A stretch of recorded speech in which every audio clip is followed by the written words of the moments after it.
En seulement 4 jours, si on avait des doutes, on a pu se rendre compte de l'incompétence notoire des gens du NFP et notamment en matière économique. Ça fait peur à voir.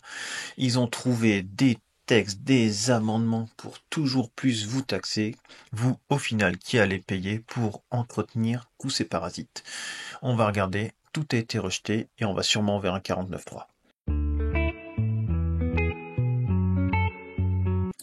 On se retrouve sur un article du Monde aujourd'hui. Alors le budget 2025, la Commission des finances rejette finalement la partie recette du projet de loi remanié par la gauche. Alors en gros, qu'est-ce qu'on a pu découvrir? C'est qu'il y a eu 4 jours de débat avec des articles de taxes tous aussi stupides les uns que les autres, ça devenait n'importe quoi, mais tout était validé au début par les gauchistes. Maintenant, qu'est-ce qui se passe finalement? Tout est annulé puisque ils n'ont pas voté pour ça à la fin dans le global. Bon, alors 4 jours de perdu, des dizaines de gens payés à rien faire, une fois de plus à s'écharper pour que finalement rien ne sorte.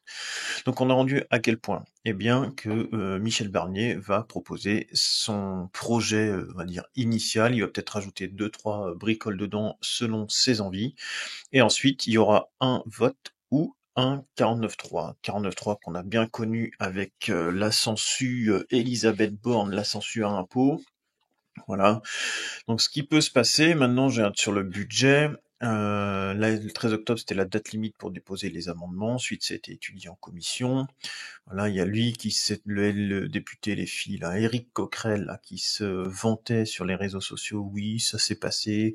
Ce truc-là, on va taxer les riches, on va taxer machin, on va taxer bidule. Il était content. Il faisait le fier sur les réseaux sociaux. Et finalement, boum, déconvenu.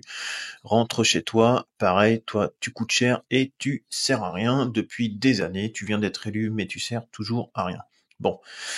Ensuite, 29 octobre, vote solennel sur la première partie du texte, et ensuite ça peut traîner jusqu'au 19 novembre, et peut-être jusqu'au 21, mais à la fin, vu qu'il n'y a pas de majorité, le député Renaissance, voilà, de Paris, Sylvain Maillard, nous dit, et je pense qu'il a raison, il n'y aura pas de vote à la fin, il y aura un 49.3. Parce que maintenant qu'on a habitué les gens à faire ça, on en a passé une vingtaine, je crois, l'année dernière, ou il y a 2 ans, on a habitué les gens à passer comme ça, c'est-à-dire qu'il n'y a plus de démocratie, et finalement, ils feront passer ce qu'ils veulent sans aucun vote. Mais faut pas croire, hein, tous ces gens-là, ils sont plutôt copains-copains, donc ils vont pas se bouffer entre eux. Ils vont dire, oui, c'est pas normal, on a fait un 49.3, on va faire ceci, cela, derrière une motion de censure, mais finalement tout est rejeté parce qu'à la fin ils sont tous potes et ils se goinfrent tous du gâteau. Donc voilà. Donc là on vient de perdre du temps. Avec leurs idées un peu pourries, là on vient de perdre du temps. Il y a des trucs qui ont été proposés, mais vraiment, mais débiles. Moi je vois aucune économie. Pour le moment, je ne vois aucune proposition d'économie du gouvernement, mis à part rajouter des impôts sur les impôts. Donc voilà, pour vous et moi, qui êtes dans la classe, je pense, moyenne, voire un peu plus bas ou un tout petit peu plus haut, eh bien, on attend toujours des bonnes décisions pour un peu dégraisser les budgets et notamment le coût de fonctionnement de l'État français et sa lourdeur administrative. Bon. Prochaine étape, donc il y a des chances que ce soit un 49.3 au mois de novembre.